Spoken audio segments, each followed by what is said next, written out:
छत्तीसगढ़ के रायपुर से एक चौंकाने वाला मामला सामने आया। यहाँ लव मैरिज के कुछ दिन बाद दुल्हन नकदी और जेवर लेकर फरार हो गई। पति ने आरोप लगाया कि उसकी पत्नी अपने बॉयफ्रेंड के साथ भाग गई। देखिए, पहले प्यार, फिर शादी और फिर अचानक गायब हो गई दुल्हन। मामला छत्तीसगढ़ के रायपुर का है, जिसने हर किसी को हैरान कर दिया है। पीड़ित युवक गगन साहू का आरोप है कि उसकी पत्नी घर से सोने चांदी के जेवर और नकदी लेकर फरार हो गई, जबकि बताया जा रहा है कि दोनों ने लव मैरिज की थी। कुछ दिनों तक सब ठीक चल रहा था, लेकिन कुछ दिन बाद तुलेश्वरी साहू अचानक गायब हो गई। अब पति का आरोप है कि उसकी पत्नी करीब 50,000 रुपए नकद और जेवर लेकर अपने बॉयफ्रेंड के साथ भागी है। पीड़ित की शिकायत के बाद अब पुलिस मामले की जांच कर रही है।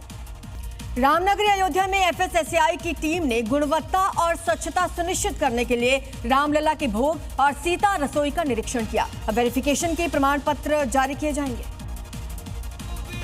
अयोध्या में विराजमान रामलला के भोग प्रसाद को अब जल्द ही खाद्य एवं औषधि विभाग की ओर से गुणवत्ता का प्रमाण पत्र मिलने जा रहा है। इसकी प्रक्रिया शुरू हो गई है। इस दौरान रसोई और प्रसाद गोदाम का निरीक्षण किया गया और प्रसाद तैयार करने वाले सभी फूड हैंडलर्स को स्वच्छता और गुणवत्ता को लेकर विशेष प्रशिक्षण दिया गया। साथ ही मेडिकल टीम ने सभी कर्मचारियों को स्वास्थ्य परीक्षण भी किया, जिसमें सभी स्वस्थ पाए गए। अब बात जम्मू कश्मीर के उधमपुर की, जहां पर एक तरफ जंगल में भीषण आग लगी है तो इसी आग के बीच में वन कर्मियों ने एक अनूठा काम किया। उन्होंने प्रकृति की ममता को नई मिसाल दे दी है। आप भी देखिए। वन कर्मियों ने जंगल की आग में जलते अंडों से 2 मोर के बच्चों को बचाया। बता दें कि एक दिन पहले उधमपुर के रामनगर इलाके में जंगलों में भीषण आग लग गई। जंगल का कई एकड़ हिस्सा आग की चपेट में आ गया। सैकड़ों पेड़ आग के कारण धू-धू कर जलने लगे, जिसके बाद प्रशासन ने आग बुझाने का अभियान शुरू किया और कड़ी मशक्कत के बाद जंगल की आग पर काबू पा लिया गया। इस बीच एक वन कर्मी की नजर 2 अंडों पर पड़ी जो आग में जल रहे थे, जिसके बाद वन कर्मी ने अपनी जान जोखिम में डालते हुए आग से अंडों को बाहर निकाला। उसके बाद जो हुआ, उसने हर किसी का दिल जीत लिया। अंडों से मोर के 2 बच्चे बाहर निकले और चहकने लगे। उत्तर प्रदेश के कानपुर में एक युवक का हाई वोल्टेज ड्रामा देखने को मिला। यहाँ पर नशे में धुत शख्स पानी की टंकी पर चढ़ गया। लोगों को लगा कि वो खुदकुशी करने के लिए चढ़ा है, लेकिन माजरा तो कुछ और ही निकला।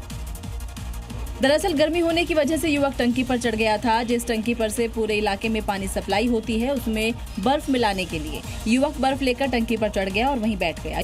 युवक को टंकी पर चढ़ा देख लोगों की भीड़ लग गई और उन्हें लगा कि युवक खुदकुशी करने लगा है। लेकिन देखिए कैसे टंकी पर बैठे बैठे युवक हाथ हिलाकर कुछ भी गलत नहीं करने का इशारा कर रहा है। जानकारी लगते ही मौके पर पुलिस की टीम भी पहुंची। काफी मशक्कत के बाद उसे नीचे उतारा जा सका। जब उससे पूछताछ की गई तो सारा मामला सामने आया। और दिल्ली में भीषण गर्मी पड़ रही है। दिल्ली के अलग अलग इलाकों में जो पारा है वो 45 डिग्री सेल्सियस के पार पहुंच चुका। कई इलाकों में तो तापमान 44 डिग्री को क्रॉस कर चुका है। 29 मई को दिल्ली में हालांकि बारिश की संभावना भी जताई जा रही है, लेकिन फिलहाल गर्मी से कोई राहत नहीं दिख रही। 45 डिग्री के पार फिलहाल तापमान पहुंच चुका है।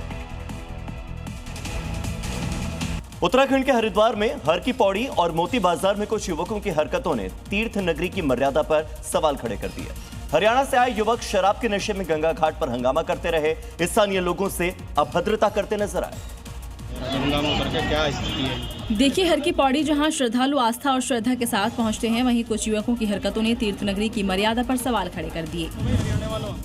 वीडियो में साफ दिखाई दे रहा है कि कैसे हरियाणा से आए 3 से 4 युवक शराब के नशे में गंगा घाट पर उत्पात मचा रहे हैं। शराब के नशे में इस युवक से सीधे खड़ा तक नहीं हुआ जा रहा है। युवकों की हरकत देखकर पुरोहित ने पुलिस को सूचना दी तो मौके पर पहुंचकर पुलिस ने चारों को हिरासत में ले लिया। अब पुलिस पूछताछ में जुटी है।